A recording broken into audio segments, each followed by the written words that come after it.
This new president in Mexico, do you believe there should be some well, how do you see it turning out? Most people I've talked to says she still has the same ideology, so it doesn't seem much change will potentially happen. But some people have more positive thoughts. What do you believe? Yeah, I mean, this is the the tedious academic on, right? It goes, well, it's too early to tell. I Right. mean, in all honesty, uh, yeah, she's very close to the former president AMLO, and as a result, she's still seemingly very close to the military. No one quite knows why both her and AMLO are quite so reliant on the military. Where I do see some hope, and it might be false hope, is that she has set up her head of public security is a guy called Omar Garcia Harfuch. Now, he was a very successful head of the police in Mexico City who basically halved murder rates in that city. Can he do that in other cities? He's been told you're going to look at if you look at those lists of the 30 most dangerous cities, always 20 of them are in Mexico. And he's been given that list of 20 cities and he's been told bring down homicides in those cities like you brought them down in Mexico by focusing police in certain areas. You find out the most homicides take place in about 20 streets, basically. Jesus. Um, so he's going to try and do that. And I mean, I personally don't really like the bloke. He has some quite dodgy history to him, but it is an interesting idea. So if you want hope, there's a little bit of it there. I You like didn't do Borderland for hope, did you? it. No, I did it for truth. I did it for Truth. There we truth. are. Yeah, it doesn't always feel good. No, that's totally true. Um, with our current election happening right now, which presidential candidate do you believe will help make, or just in your experience, would make a better decisions on this subject?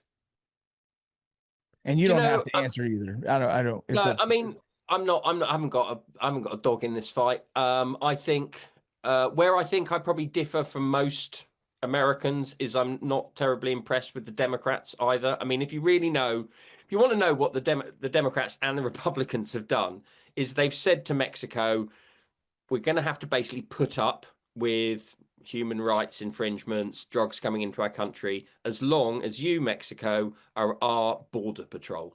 And for the last 8 years, under both Biden and Trump, Mexico has been the border patrol for the United States. There are more people in deportation centers in Mexico than there are in the United States. They're holding hundreds of thousands of Central and South Americans in appalling conditions. Just last week, there was footage of them shooting 5 Central Americans in the back in Chiapas. It's really, that's the deal that's been done. It's a horrible deal, but the Mexicans basically say, well, the Americans will keep out of our business as long as we do their we um, we hunt down migrants for them. There we Is are. there There's the is there a lack of specific, hope. yeah, is there a specific deal that you, when you say that, I can look up further? Yeah, no, certainly. I mean, it's basically Trump said he was going to raise tariffs on various products coming from Mexico into the United States, and as a result, Mexico agreed to set up deportation centers, and there's now a network throughout Mexico and try and capture the Central and South American migrants and Kenyan migrants and Afghan migrants. I mean, now they come from everywhere. Ukrainian migrants, right? Capture them, put them in these deportation centers, send them back, and that's what they're Interesting. doing. But we still have a massive influx of immigration. Are those just getting through loopholes, getting through areas? Getting through loopholes, getting through areas, paying the right people, absolutely no doubt. Yeah. But I mean, my suspicion, and I have no direct evidence for this, is Mexico is sitting on 100,000 or hundreds of thousands of migrants going, are you really going to deport people to us? Because we'll just open these deportation centers. Are you really going to put tariffs on our stuff? Because we'll just open these deportation centers. This is partly why America has really not taken out any kingpins in the last 4 or 5 years because the Mexicans have told them not to. and have said, if you want to take out kingpins, we'll let migrants in. Really? That's the deal. That's fascinating. I mean, it's really bleak. I mean, it's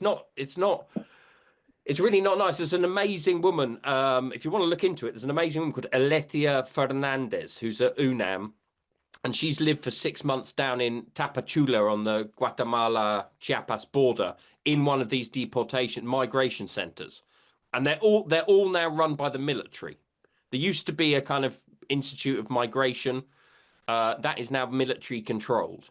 I know that during the Trump era, he had the Remain in Mexico, and I know that the Remain in Mexico doesn't exist anymore once the Biden administration came in. That's one of the things they removed. But I don't know. I didn't know there's deportation locations out in Mexico currently right now. I didn't know there was holding centers essentially. There are huge networks of holding cells. That's Yeah, I didn't realize that, and this is something actually Alethea has been explaining to me. She's very fortuitously actually staying in my university for a year, but she was explaining that basically, yes, the Trump policy has been rolled back by Biden, but de facto it still exists.